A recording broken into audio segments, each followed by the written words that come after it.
So we're in season 4, episode 6. This episode is called Parth Ferengi's Heart Place.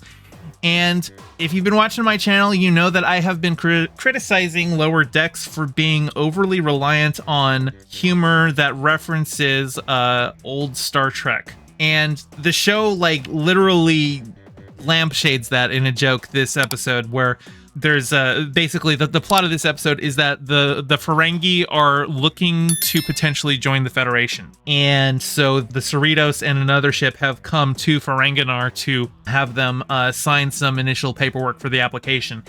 And the admiral that Captain Freeman is working with, he makes reference to an obscure episode of TNG. It wasn't even a particularly good episode of TNG, but like he just references something there, and she doesn't get it, and he goes something like, "Oh well, if you had been to that planet, you'd find it funny." And I'm just like, yeah, it's like that's he's literally commenting on the style of joke that Lower Decks does. So they know that it's a problem, but they're still gonna do it. And like, I don't mind throwing in references here and there, like Futurama is famous for, like, the writers are like, look, we'll write jokes that only 3 people will get, and we'll be happy that those 3 people get that joke. But Futurama is also just really good at writing jokes for a more general audience too. And I feel like a lot of Lower Deck stuff has been overly reliant on, you're not going to get it, but like you might laugh because you're like, oh, that's a reference. I don't get the reference, but I get that that's a reference, right? And this one was making a joke of how reliant Lower Decks has become on that kind of a humor. So I thought that was pretty good. But this is a fun episode because they're on Ferenginar, and the main cast have been given travel guide duty. And travel guide duty means they basically get to go on vacation on Ferenginar, because the travel guide for Ferenginar in the Federation hasn't been updated in like 15 years. So it's like, okay, go to Ferenginar, go check out, all of the cool touristy spots and write reviews and all of that. And so they all gets to, go down and check out various things. And they don't have any like couples on the Cerritos that they can send down, because like they comment on, everyone's so horny and like, adventures on the ship that nobody's actually settled down and just coupled. So Tendi and Rutherford, you guys get to pose as a married couple. And because Tendi and Rutherford have such a good natural rapport, they're really good friends, they think, oh sure, that'll be fun, but it ends up being very awkward for them very quickly once they have to, actually pretend with the romance and everything like that. Especially when it turns out that on Ferenginar, faking a romance in order to get romantic packages and discounts and stuff like that is actually a felony. And so when they're about to be like, okay, we just want to stop this, they realize, oh, if we admit this, we're gonna be sent into like salt mines or something. So they're forced to pretend to be a married couple, and it's a lot of fun there. And I've been looking forward to a long time to seeing their relationship kind of grow, because early on in the show, Rutherford mentioned how he kind of had the hots for Tendi, and there was like a holo program that he had designed that he wanted her to be impressed with, because he was trying to, maybe hope for something more. But they kind of haven't touched on that since. Like, they've just been really good friends up until that point. But I would like to see a little bit more of the will they, won't they. And this episode is one of the first times that we really get to confront that head on. And it even, addresses at the end, once they are no longer pretending to be this, intimate, loving couple. Like, the episode literally ends with them crawling into a Jeffries tube together, just like in a tight spot, just cramped together, and they're totally fine with it, totally comfortable with that when they're not thinking about the romance. And I think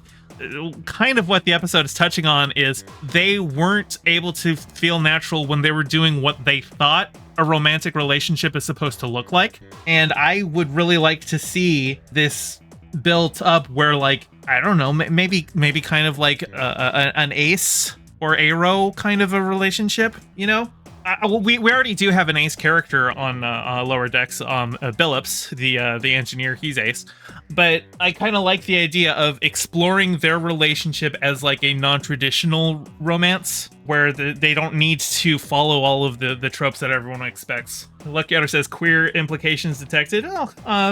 Possibly. I mean, they certainly both have. Tendi has the side cut for it, and then Boimler, he wants to be like, Boimler's the overachiever. He's like, how many spots are people usually expected to get to? And he's told like, oh, if you go to like 4 or 5, he's like, I'm gonna go to 40. But then he like gets caught up by Ferengi television and never ends up leaving his hotel room. He just like veges out in there to watch it all. And there was a TV show that comes on called Pog and Dar Cop Landlords.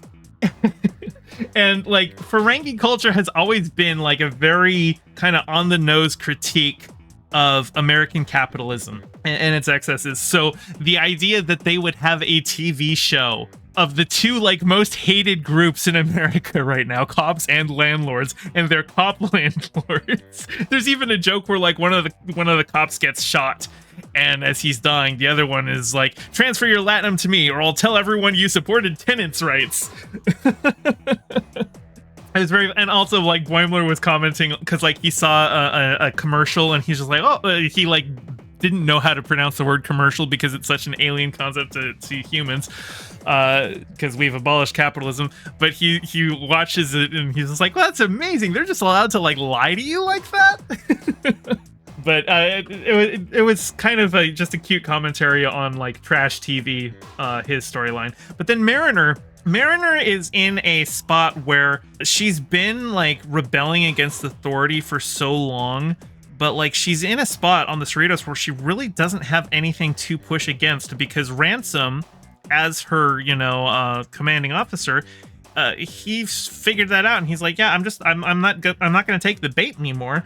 And she's a lieutenant now, so she's not having to answer to do all of the grunt work that she had to do as an ensign. And without anything to rebel against, but like still having a rebellious personality, she kind of just like gets super drunk and picks fights with people on Ferenginar. And she's meeting up with an old Ferengi friend who I think we actually saw in like a first season episode where she like asked him to help her pull a prank on Boimler.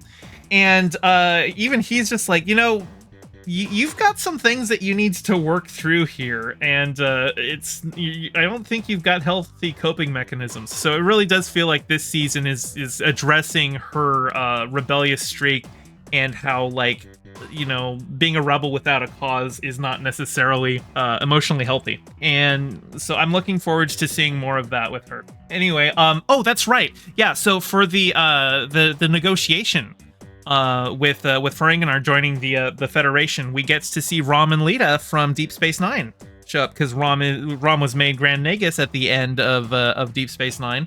And it's a whole thing where like Rom plays dumb while Lita plays shrewd, while they're basically trying to extract more concessions from the Federation.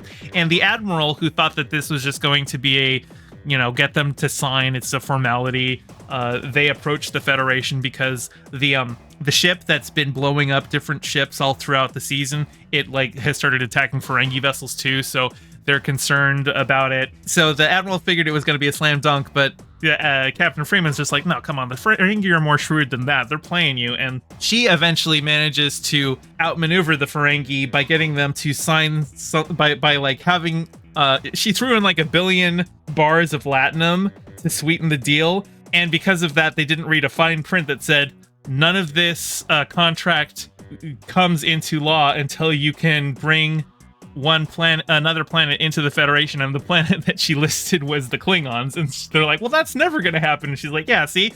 And that was ultimately like, okay, the Ferengi were like, look, we were just making sure that the Federation was going to respect our customs in terms of like haggling and getting a good deal. So we'll take the original deal. We just wanted to make sure you guys weren't going to be pushovers. So, but that was a fun one, and it was fun to see Rom and Lita from the Deep Space Nine come back. Yeah, I think it was a really fun episode. It's fun to see more on Ferenginar. Lots of jokes about the way that capitalism works. I think there was a line. Mariner, when she lands on Ferenginar, she's like, it's what heaven would look like if God was stupid. And Boimler said, I can't wait to haggle at the Museum of Gambling and gamble at the Museum of Haggling. So all sorts of just fun things like that. Mariner ends up getting drunk at a library. Like, it's a library where nobody's actually read a book in like 100 years, because it's just they've put a casino in there. There's literally one of the signs that you can see when they go down. There was like an Uncle Quark's Youth Casino It's a Ferengi culture is really funny. You know, it's just a good, like, exaggerated look at the excesses of American capitalism, and I always enjoy Ferengi episodes. Those are some of my favorites on Deep Space Nine. This is a great one here.